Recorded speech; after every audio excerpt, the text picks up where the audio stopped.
त्यसले चाहिँ हाम्रो समाजको एउटा नयाँ पाटो लिएर आउँछ भने चाहिँ म त्यहाँ आकर्षित हुन्छु। भलै त्यो कुराले चाहिँ भोलि व्यावसायिक रूपमा पनि ठुलो असर राख्ला अथवा त्यो सिनेमाले चाहिँ केही भनेर जाला। यो दुईटा चिजलाई हेर्दाखेरि मेरो चाहिँ त्यो हुँदो रहेछ। अनि कतिपय तपाईँले भन्नुभयो जस्तो पैसाको कुरा चाहिँ होइन, टाइमकै कुरा हो। टाइम चाहिँ कति कस्तो भइराखेको हुन्छ भने कोही कोही बेला चाहिँ मेकर चाहिँ नै एकदमै तत्कालै गर्नुपर्नेको लागि तयारी भइरहेको हुन्छ। उहाँहरूको आफ्नो टेक्निकल कुरा धेरै मिलाउनु पर्ने हुन्छ। त्यस कारणले त्यो समय कोही बेला नमिलिरहेको हुन्छ।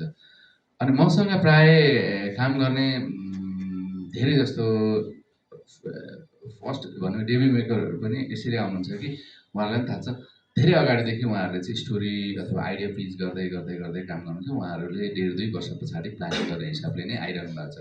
मसँग भइरहेको अहिलेको घटना नै त्यही भयो कि 1.5-2 वर्ष पछाडि काम गर्नु कन्सेप्टको लागि अहिले स्टोरी तयारी बनाउँदै गरिरहनु भएको छ।